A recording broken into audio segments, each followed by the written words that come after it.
For participants, thank you for being here. We're very fortunate today to have two experts from Peru to talk about how the telecommunications industry and the government in Peru has been dealing with the COVID. If you followed the news from Peru at all, you know that the economy was hit very hard by the pandemic, and then the pandemic even ramped up after that. So it's been a real challenge. And these are two people who've been on top of it and very involved in it. So let me introduce them. I'll start with Roxana Barrantes. Dr. Barrantes is a professor of economics at the Catholic University of Peru. She's also served in several senior government positions, including the Court of Dispute Resolution, of the Supervisory Agency for the Investment in Public Transportation Infrastructure, and also the National Consumer Protection Agency. And she was also one of the people that founded and helped form OSIPTEL. So she has done a lot of things in Peru, and I've known her for a very long time. She was actually one of my students a long time ago, but has by far exceeded her professor's work now. Mr. Juan Rivadeneyra, I'm going to pronounce that incorrectly. My apologies. I'll have to call you Juan, I think. He oversees regulatory affairs in Peru for Claro, the Latin America's most prominent telecommunications company. He has a law degree from Catholic University of Peru, and he's previously with the National Superintendency of Public Registries, and also with OSIPTEL at one time. So Juan and Roxana, thank you so much for being here. So let me just jump right into it. We'll spend about 20 minutes for me asking you questions. And let me start with you, Roxana. Could you please describe for us how Peru has fared during the pandemic? What have been the economic challenges? What have been the political challenges? Well, good morning. Thank you for having me. It's really a pleasure to share some thoughts that I hope will motivate some comments and questions from you. You know, Peru was one of the first countries to establish a severe lockdown for the whole country overall. And at that time, that was mid-March, we started with a very sound macroeconomic situation, very solid economic grounds. A new Congress was about to start its operation, just for a politically sensitive issue. They were going to last only 14 months until July 2021. And so the executive had all the power, they could do a lot of things, and at the start they did. However, implementation was really weak. All the problems of a less developed countries in which the leadership say, hey, we are going to give out money for poor people, that couldn't be done in time. And given that in our country, 70% of the labor force could be classified as informal, so there is no payroll to relate to, there is no bank account, there is no cell phone number to which you can relate to that person. Even today, 4 months into the emergency, many people have not received that monetary income that was needed at the time. And so yesterday, new figures for employment and GDP growth were released by the national authorities. And we have lost 1 out of every 2 jobs. That's 50%. And on a month basis, April was 40% less GDP than the previous April. And in May, it was 30% less. So we are really in a very dire situation. Yesterday, a new prime minister took office. We have and this person, I hope, can establish a better relationship with Congress, who is in the business of giving out everything they can. Yeah. Yeah. Well, that's amazing that you're still holding together, still operating, losing 50% of the jobs and losing, I don't remember the exact number, but the similar number in terms of the GDP is just devastating. And as I watch politicians around the world, a lot of them I see, you can tell by the looks on their faces, they didn't take these jobs to deal with this. They wanted to have nice things go on. But you had a prime minister that's stepping into it, knowing exactly what he's getting into. So, all right, well, very good. Well, thank you for sharing that. Now, Juan, your company has to provide essential services and be successful through all of this really hard time. How have you done that so far? Well, I think we did our job, right? I would say we have definitely responded to the pandemic, although obviously no one was fully prepared for this scenario, no? No telecommunications company was ready. Nobody was ready, could predict this situation. So in our case, I would not say we were prepared, but we, of course, have we deployed a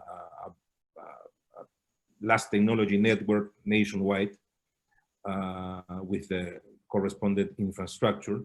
This allowed us, from my point of view, to face this growing demand of internet traffic that has happened since the lockdown began.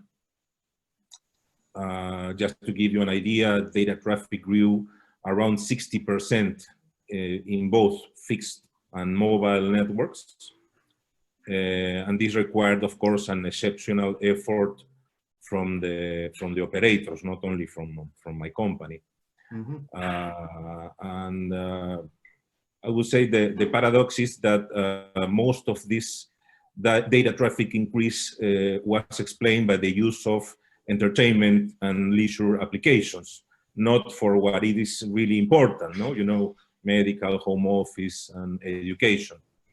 Right now, the levels of this internet traffic demand are still high, but not like the beginning of the lockdown. No, we have a very robust nationwide, as I said before, and in our particular case, we have been recognized as the best fixed internet network according to a recent survey released by one of the most important newspapers in Peru. I'm talking about El Comercio.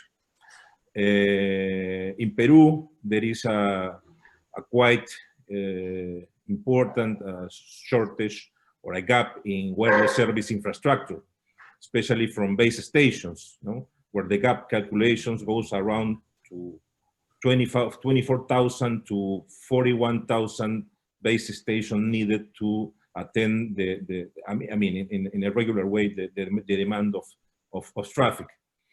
It is important also to mention that this pandemic situation rise in the middle of a special situation for the companies, no? I mean, in economic terms, for several months, according to this global wireless matrix report of the Bank of America and Merrill Lynch, Peru has the lowest EBITDA service margin in the world, right? And also a decreasing wireless service revenue. As you can see, we have responded, even though this background was not so good, but also the legal environment was not very favorable. What does an operator have to do if the traffic demand increase. Here we have no secrets. You have to use your spectrum in a very efficient way and increase your infrastructure.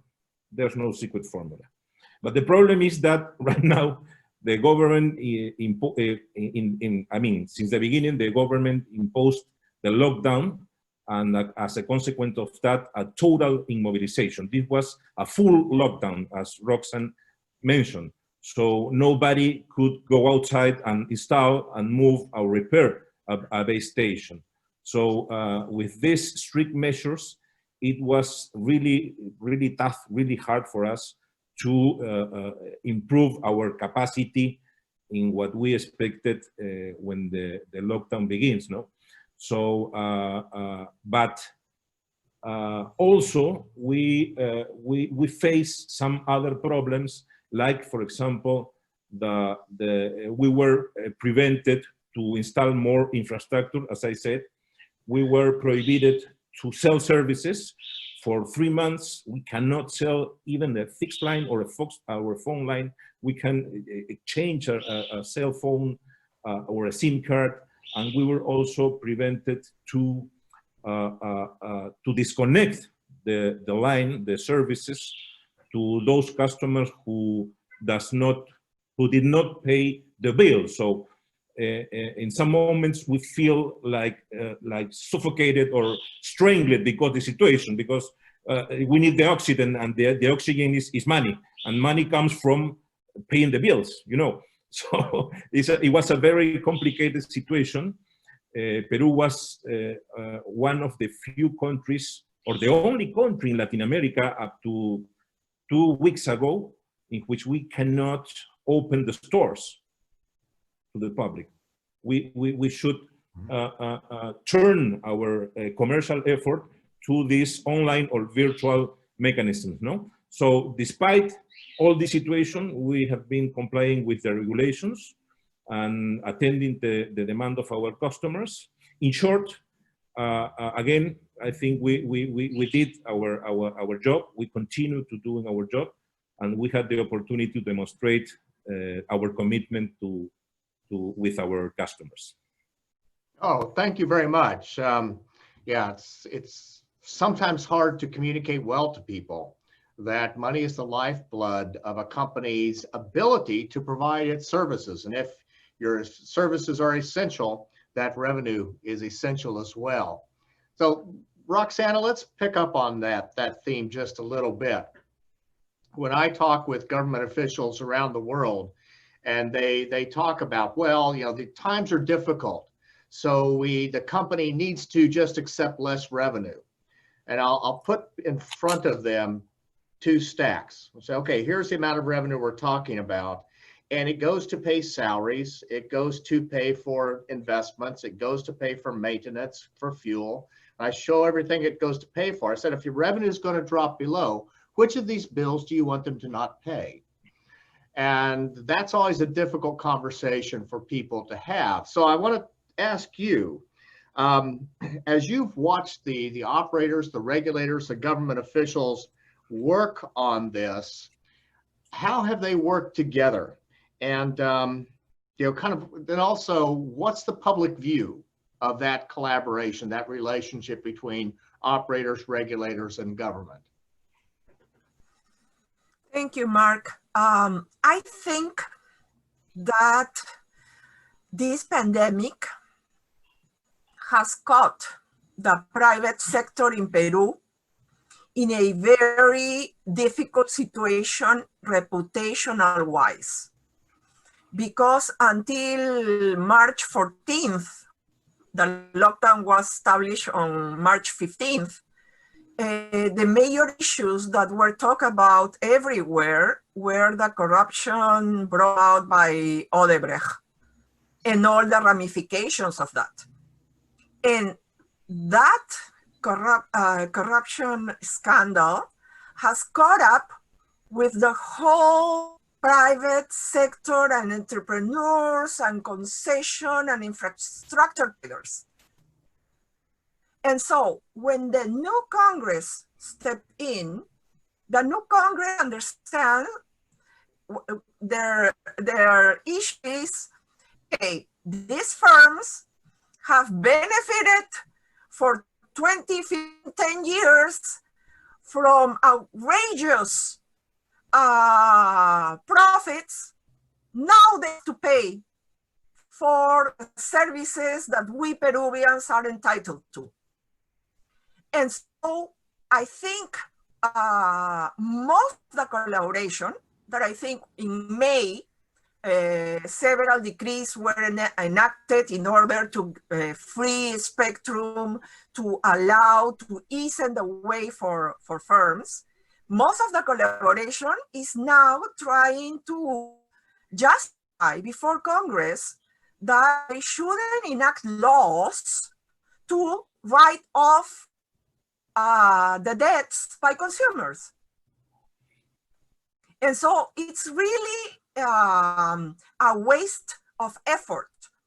Instead of putting the time into collaborating to expand infrastructure, to be able to provide new services to new consumers, they are working hard towards, please, Congress, we need oxygen.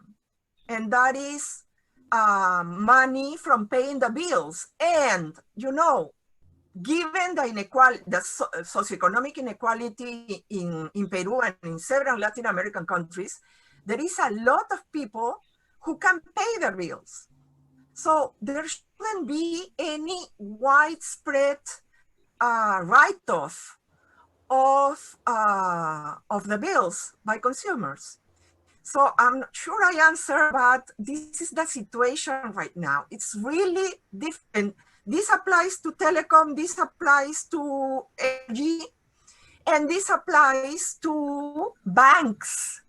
Mm-hmm. Now they are working towards writing off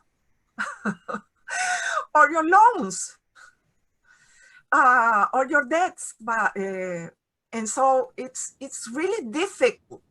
Mm-hmm. It's really difficult to sustain just the bare minimum to keep the economy working.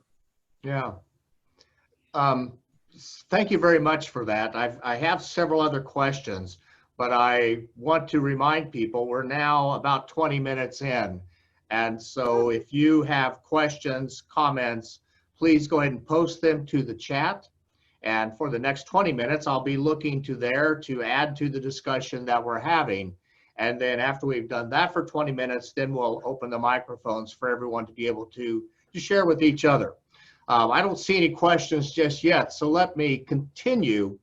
And Roxana, I'm going to ask you a follow-up on what you just said, that it's really a hard issue that I've asked around the U.S. and no one's been able to answer for me. But you're going to have to in Peru because you're in a more difficult situation than we are.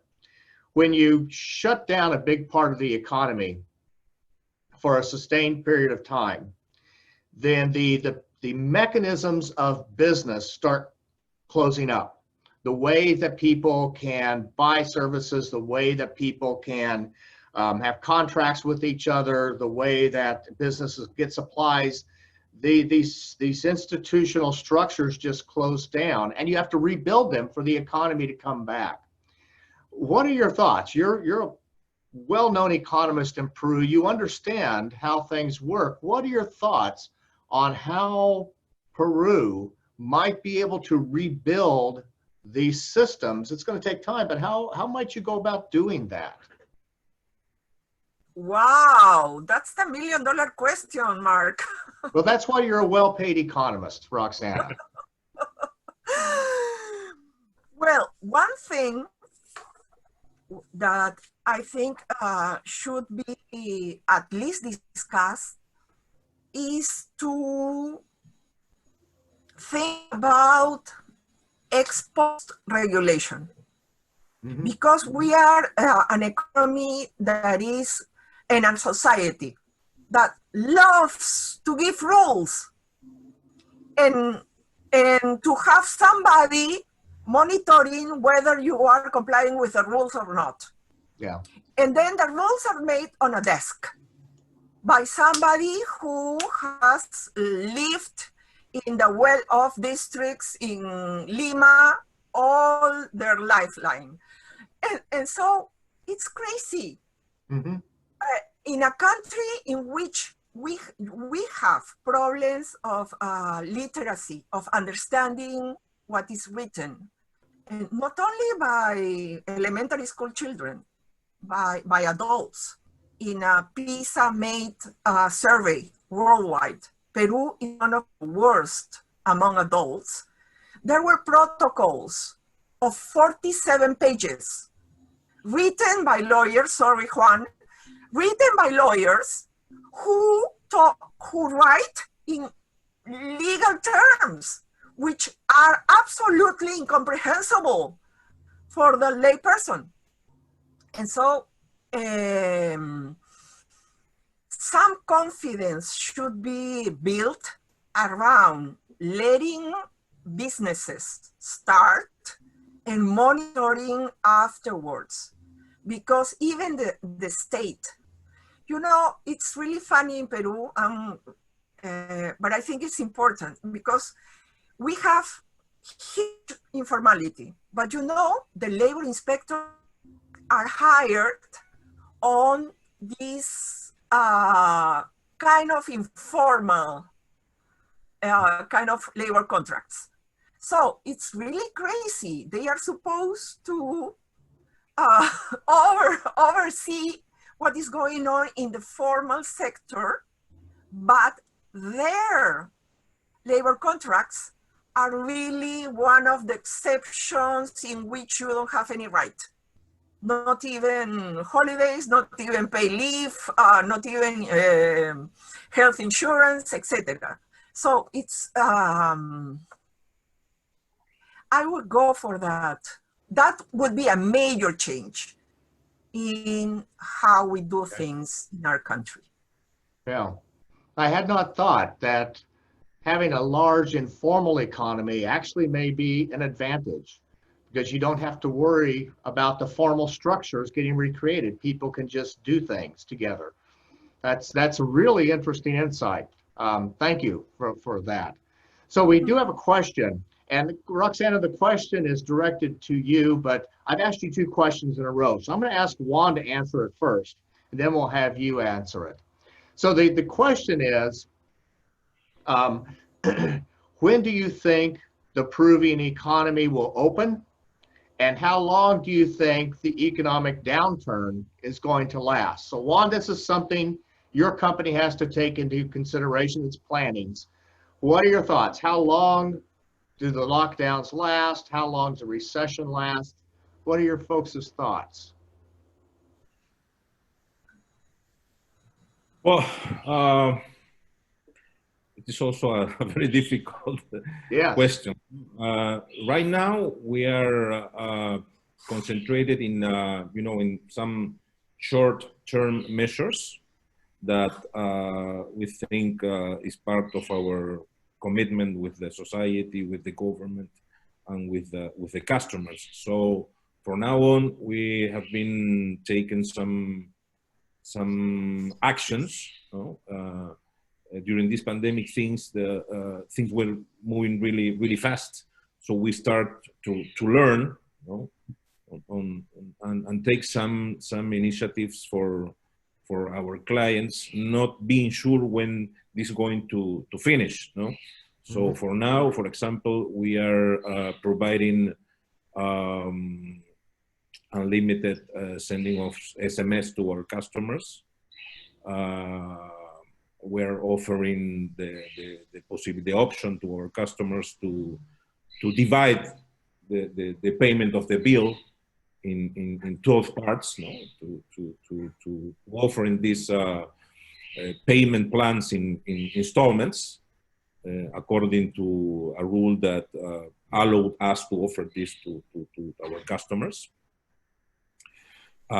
This is, as I mentioned before, a tough situation because, as you know, if a customer does not pay the invoice, the company is able to cancel the services, but we have replaced this possibility. This was a voluntary decision of all the mobile operators, not to cancel the services, not to suspend the services, but keep the customer with limited services. No, we call this a support status or a support services, even in the case the customer doesn't pay a cent of the bill. No, and this was thinking mainly in those customers who are low income or unable to pay the bill. But as Roxana mentioned, the one who did not pay the bill not were only those who doesn't have money or are low income, no, and that's really a problem.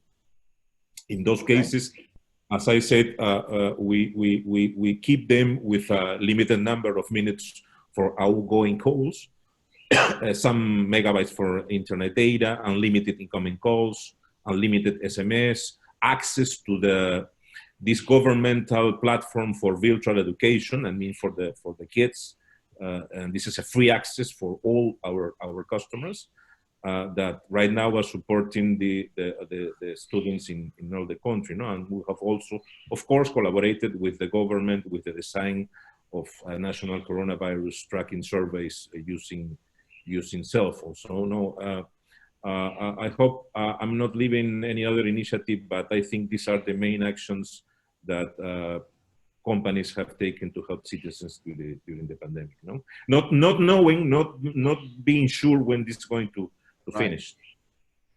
Okay, there's a quick follow-up question. Then I'm gonna have Roxana talk about how long the economic downturn lasts. So someone was asking, Juan, has the government set a deadline for when it will lift the requirements that you not disconnect people for non-payment? Do you have a deadline how long that lasts? Well, it was already lifted. Oh, it's okay. So we misunderstood that. All right. It's supposed to be in place up to June the 30 or 31, remember that? And starting from July the 1st, we voluntarily keep our customers with this, let's call it reduced services, but they have access to all of these issues that I mentioned before. Okay, all right. My apologies, we misunderstood. So Roxana, how long, what are your thoughts on how long the economic downturn lasts for Peru? I am going to answer as an economist. It all depends. It all depends. It all depends on what? On how smart the opening is. Mm-hmm. And how smart the opening up is depends on the availability of test of coronavirus test. Okay. And so if and when the public health system is able to implement smart tracing, contact tracing, that will be the path in order to have a faster, smarter, and more solid opening up the economy. As long as we keep on doing this widespread, that really reflects that we don't have the capacity yet to do smart and contact tracing. This will be long-lasting, and it will be worse for the economy, for the operators, and for the health situation in the country. All right, well, thank you.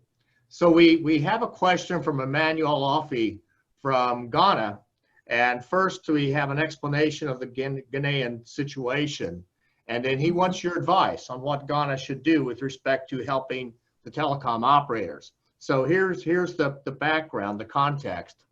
He says in Ghana, the government absorbed, it paid the water bills for all residential users for 3 months, April to June.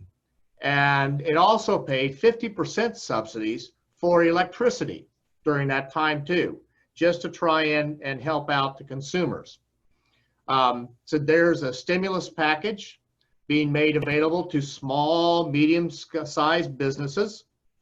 And the finance minister is scheduled to present to Parliament a supplementary budget very soon. So the question is, what would be your advice to Ghana on what might be done to help the communications industry financially? They've helped water, they've helped electricity, they've helped small businesses. Should they help the communications industry? And if so, how? What would be your thoughts on this? And we won't hold you to it that this is advice that you'll be held accountable for. This is just thinking.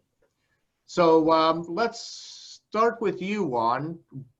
Thinking about it's another country, what would your thoughts be on the government helping the communications industry financially?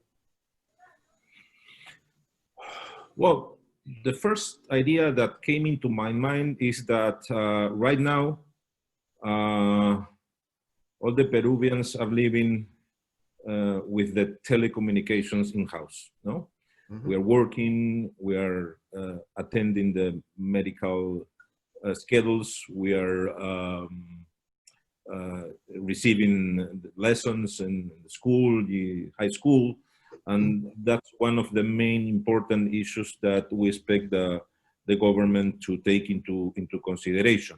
In Peru, as far as I know, also the government approved a subsidy for on the cost of electricity. Maybe Roxana know more details about that. I do not know the exact figure. I know that last month in the Congress, there was a proposal of some commission, as far as I remember, this is the Economy Commission, that issue a draft by which they are exactly proposing the same as in electricity, no? A sort of, a kind of subsidy to low-income customers, I mean the telecommunications customers. I don't know even the details, but in theory it sounds good for us. As I mentioned before, the late payment figure is very high right now, more than 50%, and this is generating serious problems in the economic situation of the operators. So if the government already took the decision in the electricity sector, maybe it wouldn't be a bad idea to do it the same with the telecommunications. But that, as you know, doesn't depend on us, no? We are trying to do our best. We need to keep the network in a good condition, and that requires money. And money comes from the bills. There's no other option. All right, well, thank you, Juan. Roxana, what would be your thoughts for the Ghanaians? How should they think about helping the communications industry financially? Thank you. I think Juan has delineated the major issues. There is a subsidy for electricity payments for low-income people in Peru. You know, in Peru we have the targeting. I understand that, but now it's not really giving 70% of the people in the informal sector. Targeting is not really, it's like targeting out what you should do. Who do you count of the universal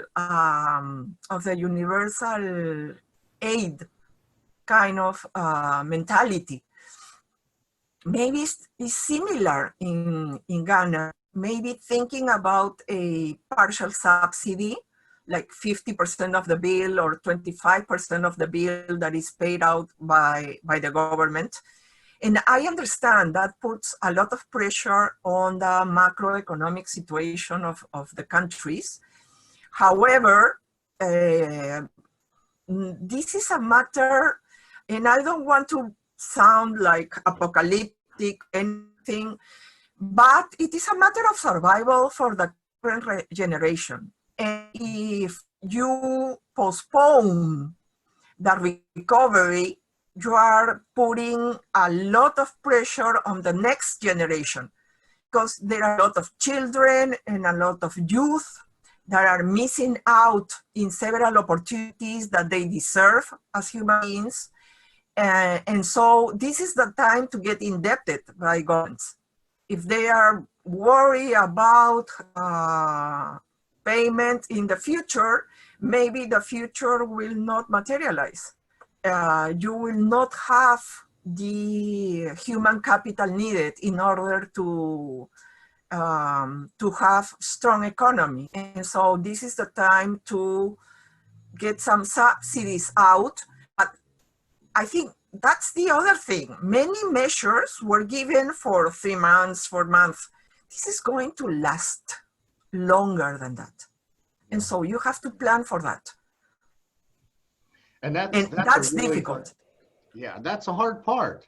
We taught a course, and we'll probably repeat the course, on how do you understand and analyze the finances of the utilities, electricity, water, telecommunications during this time, because a lot of governments are facing a situation that with the cash flow restrictions for the operators, there comes a point where that becomes so problematic that services start to falter.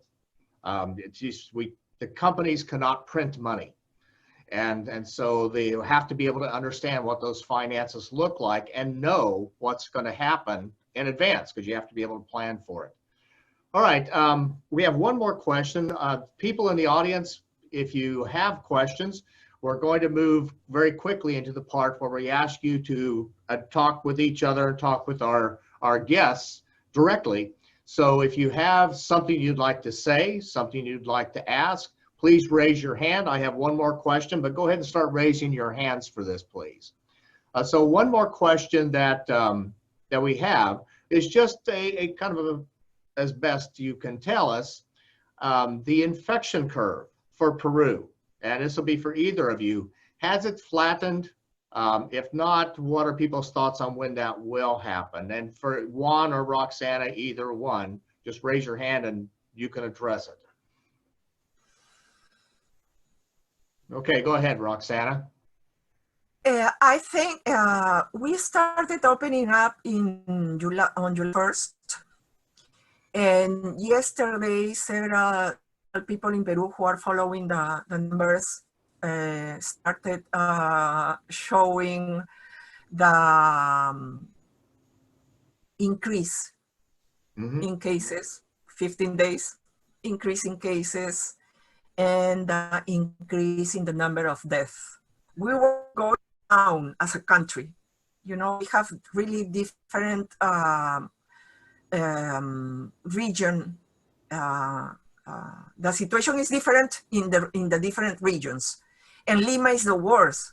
But Lima concentrates the economic activity. So although Lima is not doing well, our health systems are overwhelmed already. We are opening up in this non-smart way, as I would call it. Mm-hmm. And so my,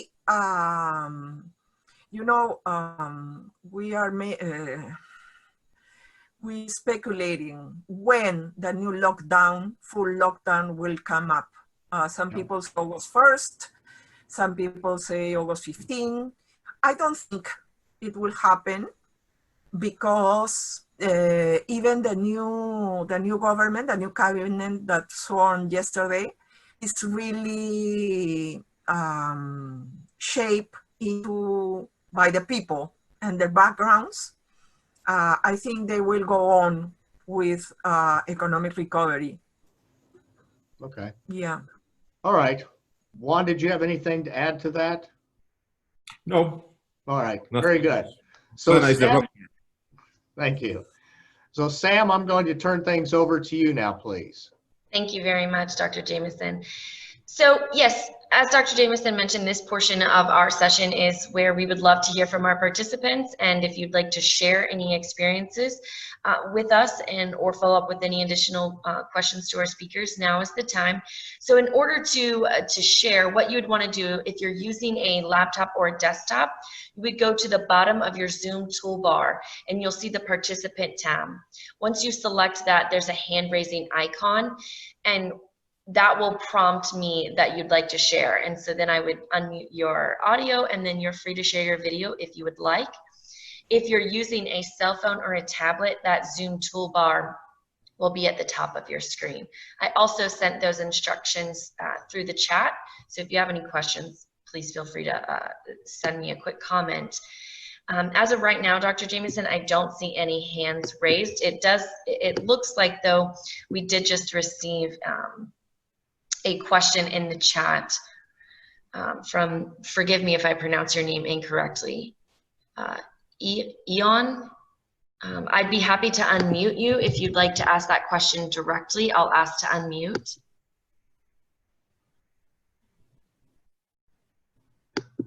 Can you hear us? Yes, I can. Okay, great. And my question to Roxana, a number of countries in the Caribbean and some in Latin America have applied and have been granted IMF loans to help them through this economic crisis. And I'm not sure if Peru is one of those countries. Thank you. Yes, Peru is one of those countries. We have one of these soft facility. It is not actually that we are giving money, but we have this cushion in case we run out of funds. In April, we issue sovereign bonds that commanded a really low interest rate. And so even in April, May, we were still on the good part of the credit ratings qualifications. I understand the credit agencies are still looking us on the not say the bright side, but you know, with the eyes of keeping the central bank governor, who is very strong. He has been there for almost 10 years. And also the finance minister, who is a very young, bright economist. And so I think we are still giving credibility into the international community. Okay, thank you. Any other questions, Sam? Anyone have their hand up? If not, I have some questions. I don't see any hands raised just yet. All right, so I would like for both of you, Roxana and Juan, to describe how you think OCPTEL has functioned during this time. As a premise, I don't think there's much space of right and wrong here, because none of us have done this before. But different agencies have tried different things. They've learned, they've not learned. What's your assessment? What are your thoughts on how OCPTEL has been doing? It's probably unfair to ask Juan first, but I'm going to ask him first anyway, because I'm a professor. I can be unfair. So Juan, what are your thoughts?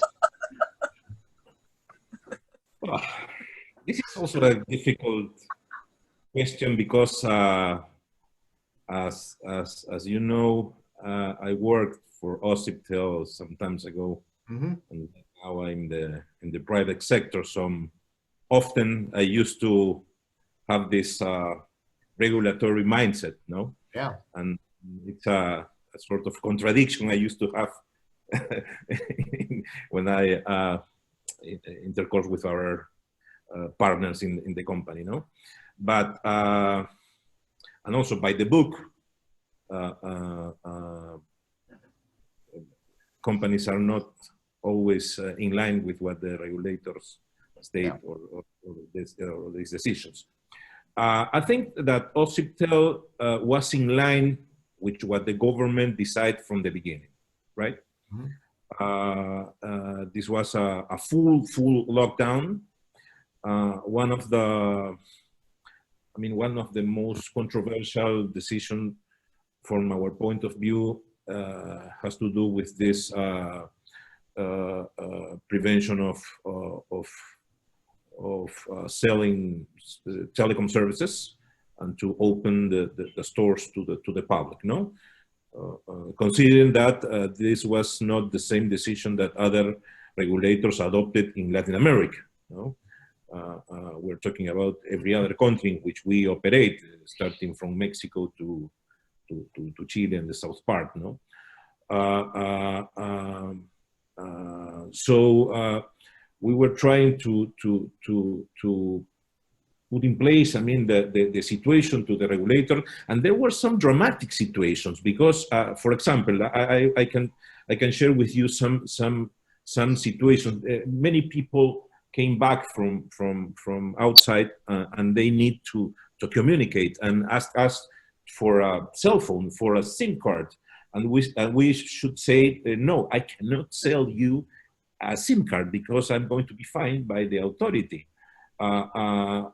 Many people, I mean, I don't like this person, and maybe it's the problem with my English, but many old people that were forced to use the telecom services cannot access to these kind of devices because of this prevention of the authority, no? And the main explanation of the authority was that if we are talking about wireless services, they need to fulfill a requirement of validating the fingerprint. And that is, you know, as they said, a way in which you can spread the virus if you pass your finger through this device. And that's the main reason they argued to ban, you know, the selling of cell phones. No, I think that's was the main controversy that we have with the authorities. But besides that, we are fulfilling with all the other obligations. Okay. Well, thank you, Juan. Roxana, what are your thoughts on what OSIPTEL's been doing? Well, I think it is important to understand OSIPTEL's role in the context that we are in which the executive, as I see it, doesn't really understand what regulators do. Okay. And so they've been under pressure since last year. And there was, even with changes, two officials who were selected in a national contest. In January, we had a major problem with the energy sector. We have a major tragedy. And for different reasons, the president of the energy regulator, of Sinarmin, was kicked out of office. And he was elected for in a national contest for 5 years. And at different times, there are a lot of attacks on regulators, on the different regulators. So at some moment, some commentators said they are like the endangered species. And so they have to work very closely with the executive and now with Congress. Otherwise,